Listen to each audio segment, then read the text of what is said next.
Alright, I wanted to make this video to expand upon the process of beginning your magical journey. I also wanted to expand upon this due to a recent question I was asked about how to utilize the elements to make changes within oneself. I will cover some things already mentioned in the previous video, which I'll post a link to on the screen here. So if you haven't watched it, no matter, I will cover that in this video as well. So be sure to hit the like button, subscribe, and share this video, and let's get into it. Now, I cannot stress the importance of balance enough. That includes balance within the physical, mental, and spiritual bodies. This balance is crucial to your success. When it comes to the physical body, particularly to those who live here in America, most of us eat like shit. Excuse my language.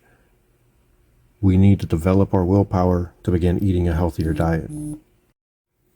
This body is our vessel while we're here on the planet, and we need to take care of it. If we consume nothing but unhealthy food, which is barely food, our body becomes unable to perform simple tasks, just the same as if we never utilize our muscles and our ability to move. As we get older, our mobility slowly diminishes. It was the ancient Greek philosopher Socrates who once said, "It is a disgrace to grow old through sheer carelessness before seeing what manner of man you may become by developing your bodily strength and beauty to their highest limit." Moving on to balance within the mental, to be blunt, you need good mental health. If you are dealing with mental health issues, it is better to stay away from magic altogether, at least until you can get yourself sorted out. This is not to say that you will be incapable of performing magic, but that it may be detrimental for yourself to do so, and you may be a danger to yourself. Also, to anyone who is listening that may be dealing with any type of mental health crisis, do not be afraid to ask for help, and I urge you to do so.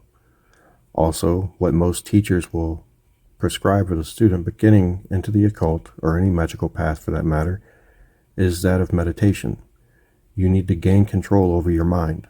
If you are unable to maintain focus on a thought for more than 30 seconds, how will you manage focusing your intent during a ritual or simple spell work?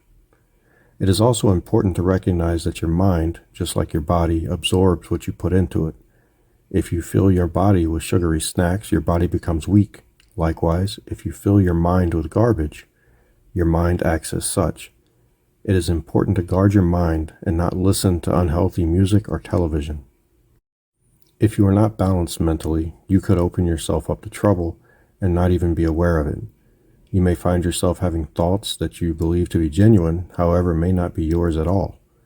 Now, this could happen to anyone, but I have found that a lack of mental health is often the first problem. A lack of mental balance also frequently means a lack of emotional balance. This could lead to a whole variety of other issues. If you are in the middle of an operation and something goes wrong or something happens unexpectedly, it's not the correct time to lash out in anger, even for a brief moment. This applies to everyone across the board. If you are genuinely not feeling it, or you are not in the correct headspace, skip the ritual. Now, it is balance within the soul that I touched upon in the last video, and again, I recommend everyone have a copy of Franz Barden's book, Initiation into Hermetics, which I'll link to in the description. This process is important for you to discover where your faults lie, and so that you can begin working on yourself. This will also flow over into the mental and physical bodies. To start, begin with 2 different sheets of paper. These are referred to as the white and black mirrors of your soul. You should incorporate these into your journal and never allow anyone to look upon them. On the black mirror, you will write out each of your negative characteristics and the element associated with it. You need to be honest with yourself during this process. How can you hope to improve upon yourself if you lie to yourself? You should spend at least a couple of weeks on this alone, but you can always come back to it. I mentioned the negative characteristics, however, the positive are just as important. In the long term, you may be able to add the opposite of a negative characteristic to the white mirror. And once you have gotten this down and spent time in contemplation, the question arises, How can I change this characteristic of myself? The answer is that it is not easy and requires dedication and work on your part. If you lack sufficient willpower, you will need to begin with the characteristic that you feel you are more capable of overcoming. If you start out the gate, so to speak, with a hugely detrimental characteristic and lack the willpower, you may just become disheartened, disgruntled, and give up. Start where you feel comfortable, and with each small win, your confidence and willpower will grow. Now, as I stated in the previous video, the first exercise and most simplest is referred to as autosuggestion. For this, you are implanting into your subconscious mind the change or the characteristic you wish to embody. The subconscious mind is always there, taking in everything you see and corresponds to the moon. When you sleep, the subconscious mind takes over, and this is the best time to implement this practice. Now, this is not to say that you cannot do this at other times, only that this is the best time to do it. Now, to do this, lie in bed at the end of your day, and when you are on the verge of sleep, repeat a phrase in the present tense to impress upon your subconscious mind the change that you desire. For example, if you wish to not be so angry, you may repeat the phrase, "I am at peace." Repeat the phrase until you drift asleep. Now, keep in mind that the change will not come overnight, but keep at it and do not start another phrase until you have completed the first. Now, the second exercise would be to spend time in meditation upon the opposite quality in which you want to possess. While doing so, set your intention to your breath, and on every inhale, you take upon yourself the characteristic you desire, where with every exhalation, you expel the characteristic you desire to rid yourself of. It is important to remember that energy follows thought. Now, the third exercise I'm going to cover again is commonly referred to as the IOB, which stands for Identify, Objectify, and Banish. This can be difficult when starting out, but as you begin to notice an undesirable characteristic coming up to the surface, immediately identify it and recognize it as what it is. Set it into your mind as an object, picture it as something, and once you have your visualization, you banish it. Now, once it's banished, you move on. You can't linger on the thought. I know it's common practice today to draw a banishing pentagram in the air before you, which is just fine. But I like to repeat the phrase "Apopantos kakodemonos," which is often translated as "away every evil spirit." And depending on your location, you may not be able to draw a large banishing pentagram before you. So the question remains, how can you pull a specific element into yourself? Now, this is done through meditation and breathing exercises. It also helps to have a better understanding of the elements, so if you haven't watched my videos on the elements, I encourage you to do so.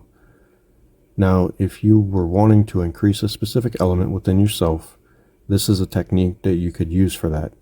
For example, if you are feeling sluggish and need to get things moving, you may want to increase the element of fire.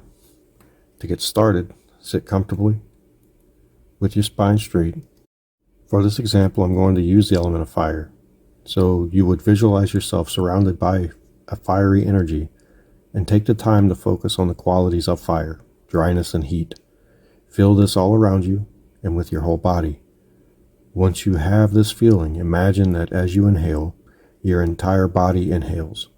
Take the time to feel that fiery energy, and if you have difficulty starting out with your entire body, begin with just your hands and move on from there. Work at this until you can feel it with your entire body. As you exhale, hold that fiery energy within yourself. When you're done, you can simply begin exhaling this energy in the same manner. Now, I'm going to take this moment to tell you that Jason Newcomb and Jason Miller both have courses on meditation. Both are great in their own regard, and I would recommend both of them to anyone. If you don't know who Jason Newcomb or Jason Miller is, a quick Google search will show you. I say this on my own because I purchased both of their courses, and this is not a paid advertisement. Now I want to take a moment to let you all know that now until the end of November, the shop has most items for 20% off. So if you want to support the channel, you can do so by getting yourself something in return.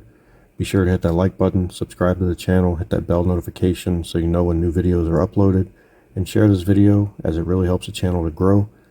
If anyone has any questions that they would like answered in a video, please drop it in a comment below or join the Discord community and let me know there.